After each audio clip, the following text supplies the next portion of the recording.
Alright, so I'm gonna show you how to do brakes on a 2020 Honda Accord, which is the same thing from 2018 up to the current body style.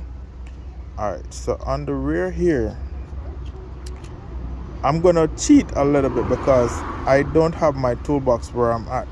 So what I'm gonna use is my Torx bit, which is the T45.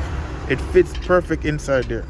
Alright, so it's best not to use power on it, power tools on it, but you just use a ratchet handle, or if you have a power ratchet, you use it to crack it and then you run it out.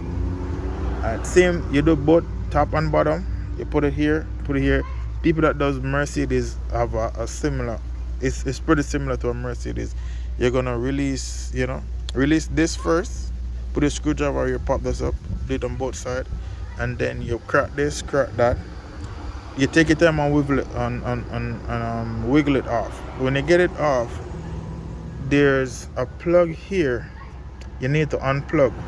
Now you're gonna use your probe to power it up. Like you're gonna put power to it, hook it up, probe, put power to it. If it doesn't go, if you see the piston start going out, you flip the polarity, and then you switch it up. You flip the polarity and then try it again. And when you see it going until you hear it like make like a noise, like there's no pressure on it, you can put it, rest it back on. Put a screwdriver right here, or if you have one of them caliper tools where you use and ratchet the piston in, you put the screwdriver here and just pry it, and it releases. So as soon as I get there, I'm gonna show you again. So let me get them 2 pins out and take this clip off, and then get back to you guys. Alright, so see, I have my snap-on ratchet handle, the power ratchet handle on it. So I'm gonna just open it, and then just run it out. Alright, so I'm gonna do the same thing up here. Fit, make sure it's set. Okay, you know it's the wrong tool, but you're in a desperate situation, or if you don't have it and you have this, you can just use it just the same. Here, ratchet, pop, snap open.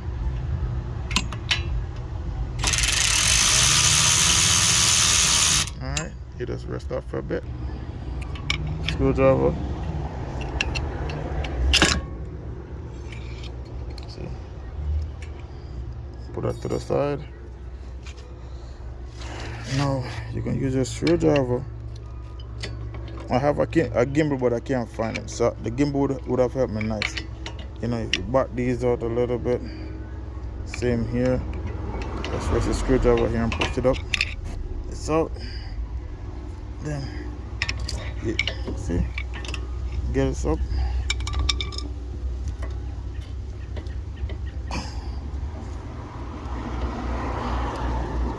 Alright, let me get this up and then get back. Alright, see, it's out now, right? Brake pads. These are pretty brand new, but I had a slight accident the other day, so my hub is bent. So I'm gonna go a little bit deeper in it. So I'm gonna show you how to do the pads if you're doing pads right now.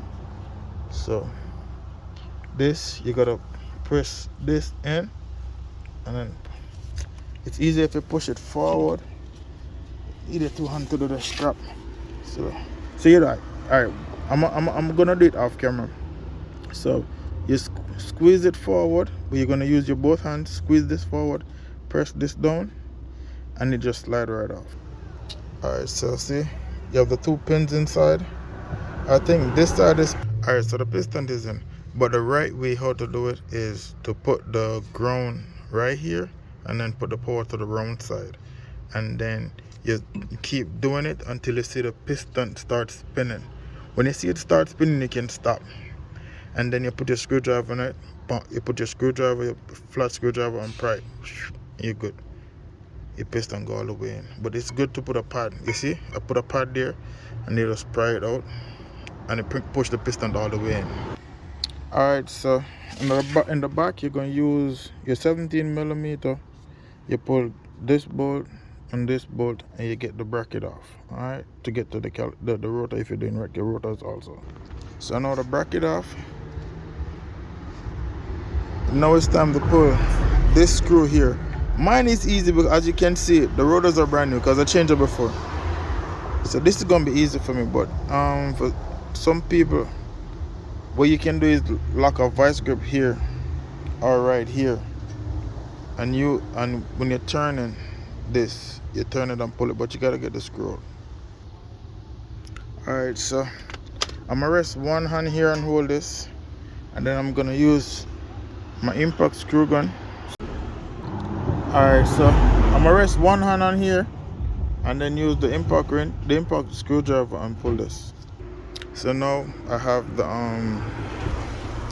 rotors off, so I'm gonna go a little deeper now. I'm gonna take this take the hub out, the whole hub assembly out. So give me a second. So it's best to get a breaker bar with a 17 socket, but I have this long Craftsman ratchet handle that I can use like a breaker bar. So I'm gonna use this and pull all 4 bolts, and then I'm gonna get a hammer and tap this out. So in order to get to the other 2 bolts in the back here, you have to move this bracket right here. So there's a 12 mounted on the side right here, right in the back. Let me see if I can get to it. That 12 millimeter right here. Hold on, let me get my hand there. Right here, it's 12. You gotta pull this so you can get this bracket out of the way. Alright? Yeah, so now you're gonna use the hammer and top this off. You see me I started already. So you just use the hammer and just finish. Tap here until it comes out. So just keep doing until I get it out, alright? And there you have it. The wheel bearing assembly. So go put a new one in now and then show you guys how it looks. Show the new one. So this is the new one. I'm gonna put this one in now. Alright. Yeah, so now you can use like a thing on just clean up inside here. Maybe sandpaper, but you have to be careful. Here's the ABS sensor. It may be like a little knife or something, just get the rust off it. And put a little grease in there so the next one just slide right in. Put a little anti-seize inside there. Yeah, so spread it. Alright. So now I'm gonna put the new one in. And I'll see you when I'm finished. I'm gonna put the 4 bolts back in, which 1, 2, 3, 4. Put a little anti-seize on the threads also and put them back in. Alright, little trick to catch them. Just kind of catch it, just kind of center it a little bit. Don't push it all the way in, so you can at least shift it back and forth. They catch each bolt, and then you pull this one in. They pull this one across. They pull this one in, and they pull this one across. So you do it in a crisscross pattern, like when you would tighten engine head. Alright, see, now it's on. I'm gonna put a rotor on now. Bracket. Time to put the bracket back on. If I didn't set it in the video before, I'm gonna say it now. 17, both are 17, and the bearings screws are 17 also. So if I didn't say it, now I say it. So bracket on, pads in. They're gonna put the caliper on now. Pads in, caliper on. I recommend using the socket only and catch these because they're very tricky. And if you mess it up, you mess your whole thing up. So use your hand, catch this, the top and bottom first. When you catch it, then you can ratchet it in or use a power tool, put it back in. But I'd recommend using your hand and the socket only and turn it and catch this.